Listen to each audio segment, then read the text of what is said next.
তোমরা টান দিয়ে আমার পাও থেকে এই তীরগুলা খুলবে। ঠিক আলী রাদিয়াল্লাহু তাআলা আনহু নামাজে দাঁড়াইলেন। নামাজে দাঁড়াইয়া যখন সম্পূর্ণ প্রস্তুতি হইয়া নামাজে সম্পূর্ণ শুরু করলেন, সাহাবায়ে কেরাম দুইজনে মিলে টান দিয়া হযরত আলী রাদিয়াল্লাহুর পা থেকে বল্লম খুলে ফেলছেন।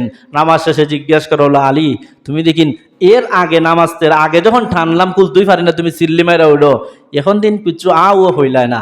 এখন আলী রাদিয়াল্লাহু তাআলা আনহু বলে, আমি এখন তো আর দুনিয়ার কেউ সাথে আমার সম্পর্ক না, এখন তো নামাজে যখন দাঁড়াইছি আমার মালিকের সাথে আমার রবের সাথে আমার সম্পর্ক সৃষ্টি হয়ে গেছে।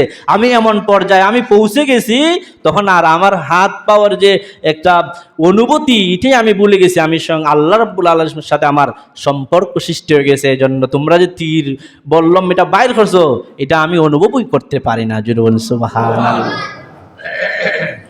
আমি যে আয়াত তেলাওয়াত করেছিলাম সূরাতুল আনকাবুতের ৪৫ নম্বর আয়াত, আল্লাহ রাব্বুল আলামিন বলেন, উতলু মা উহিয়া ইলাইকা মিনাল কিতাব, ও আমার হাবিব আপনার প্রতি যে কিতাব নাজিল করেছি সেটা আপনি পড়ুন।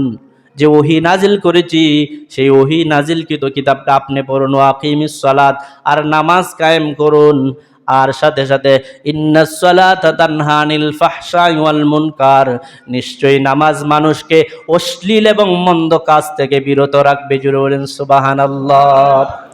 দেখেন আল্লাহ বলছেন ইন্নাস সালাতা, নিশ্চয়ই নামাজ, ইন্নাস সালাতা নিশ্চয়ই নামাজ, তানহা বিরত রাখবে, ফাহশাই ওয়াল মুনকার অশ্লীল কাজ মন্দ কাজ থেকে। আল্লাহ বলছেন নিশ্চয়ই। আল্লাহর কথার মধ্যে কি কোনো সন্দেহ আছে? কোনো সন্দেহ আছে? তাহলে আমরা দিকে নামাজ পড়ি, আমরা দিকে সুদ খাওয়া ঠিক আছে, আমরা দিকে নামাজ পড়ি আমরা ঘুষ খাওয়া ঠিক আছে, আমরা দিকে নামাজ পড়ি আইল খাইতে আরেকজনের নাই নই আমরা নিজের খেত, আমরা দিকে নামাজ পড়ি কিন্তু আমরা দিকে সমস্ত সামান্য অপরাধ তো ঠিক আছে, সগীরা গুনাহ কবিরা গুনাহ, সগীরা গুনাহ হলে আল্লাহ এটা নেক কাজ করলে এমনি মাফ করে দেয়, কিন্তু আমরা দিকে এমন বড় বড় কাজ করি আপনার যেগুলা বলার মতো নাই, এত বড় বড় অপরাধ করি, আবার আমরা নামাজও পড়ি। তাহলে আল্লাহর কথা ঠিক না আমরার কথা ঠিক? আমরা নামাজে দেখি না আমরা গুনাহ থেকে ফিরাইতে পারে না। আল্লাহ তো বলছেন ইন্নাস সালাহ, নিশ্চয়ই নামাজ, এখানে কোনো সন্দেহ নাই। বলতে পারতেন সালাতা তানহা আনিল ফাহশাই ওয়াল মুনকার, নিশ্চয়ই না বললেও আল্লাহ বলতে পারতেন, কিন্তু এই কথা বলার আগে কেন আবার নিশ্চয়ই বললেন? কারণ আল্লাহর কথার মধ্যে কোনো ভেজাল নাই। আর এটার গুরুত্ব বোঝানোর জন্য আল্লাহ আবার নিশ্চিত বলছেন, নিশ্চয়ই আমি তোমার সাথে কালকে ঢাকা যাব, তোমার সাথে ঢাকা যাব। কথার বাক্যের অর্থ কিন্তু এক না, বাক্যের অর্থ দুই। একটা হইলো আমি তোমার সাথে ঢাকা যাব, আচ্ছা মন যদি বালাতা খেতে যাই মনে, আরেকটা হলো নিশ্চয়ই আমি তোমার সাথে ঢাকা যাব, মানে 100% তোমার সাথে যাইবে, এতে কোনো সন্দেহ নাই। আল্লাহ বলেন ইন্নাস সালাহ, নিশ্চয়ই নামাজ, তানহা আনিল ফাহশাই ওয়াল মুনকার, তোমাকে অশ্লীল এবং মন্দ কাজ থেকে বিরত রাখবে। তা আমরা দেখিন সব কাজ করি, নামাজও পড়ি, সব অপরাধের কাজ করি, তো নামাজ আমার ফিরাইলো হই, তাহলে বোঝা যায় আমার নামাজটা হইছে না। নামাজ আমার 1 নম্বর নামাজি হয়তো আমি নয়তো 2 নম্বর নামাজি, যদি কমপক্ষে আমি 3 নম্বর নামাজি হইতাম তাহলে আল্লাহ আমারে মাফ করতেন, আমি ফিরে আসতে পারতাম, আমার গুনার কাছ থেকে আমি বাঁচতাম। আমি 4 নম্বর নামাজি হইতে পারি না। একটা নাজিল হওয়ার কারণ হলো একজন নৌ মুসলিম হিন্দু থেকে মুসলমান হয়েছে, অন্য ধর্ম থেকে মুসলমান হয়েছে, কিন্তু সে এমন কোনো অপরাধ করে নাই, নামাজও পড়ে কিন্তু নামাজ থেকে বাইরিয়া এমন কোনো অপরাধ নাই যে সে আর করে না, কিন্তু সে বেটা তো নতুন মুসলমান হয়েছে। তো সাহাবায়ে কেরাম নবীর কাছে বিচার দিলেন, অভিযোগ করলেন, ইয়া রাসূলুল্লাহ ইয়া হাবিবাল্লাহ, এই সাহাবী এই যে নৌ মুসলিম লোকটা খালি মাত্র মুসলমান হয়েছে, আপনার পিছে দিন নামাজও পড়ে, আবার সমস্ত অপরাধ এমন কোনো অপরাধ নাই সে করে না, তো নামাজে তো আপনি তার একটু ওয়াজ করে একটু বুঝান যে নামাজ পড়লে এগুলা করা যাবে না। নবী বলেন তাকে সময় দাও, অবকাশ দাও, রুখসত দাও, তাকে একটু সময় দাও, সে নৌ মুসলিম, সে এখানে আসতে হবে।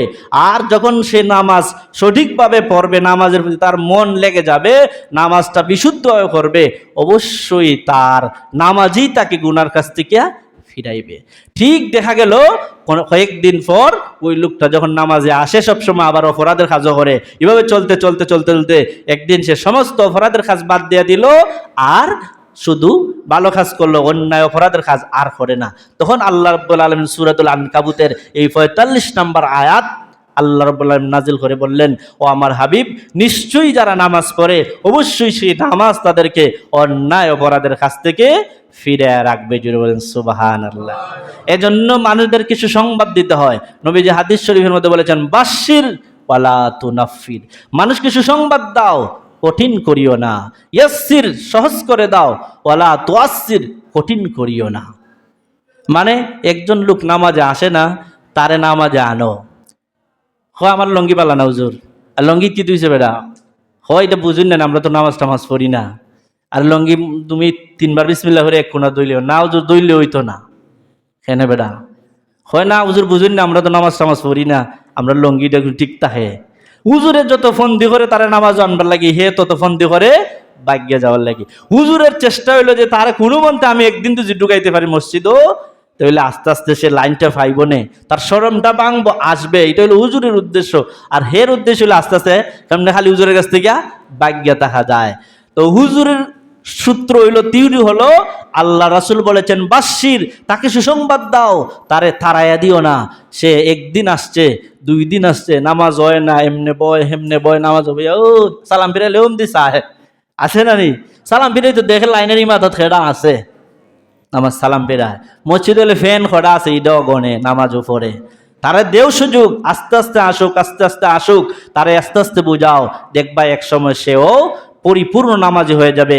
নামাজের মহব্বত যখন তার অন্তরে চলে আসবে, আল্লাহর রহমত যখন তার অন্তরে চলে আসবে, অবশ্যই সেও একদিন পরিপূর্ণ নামাজি হবে। তাকে তাড়াইয়া দিও না, তাকে দূর দূর করিয়া বিদায় করে দিও না। এটা নবীর আদর্শ নয়, সহজ করে দাও। আল্লাহ রাব্বুল আলামিন যেন আমাদেরকে নামাজটা সঠিকভাবে, সহি শুদ্ধভাবে আদায় করার, বিশুদ্ধ মনে আদায় করার তৌফিক দান করেন। সেগুলো আল্লাহুম্মা আমিন। আসসালাম।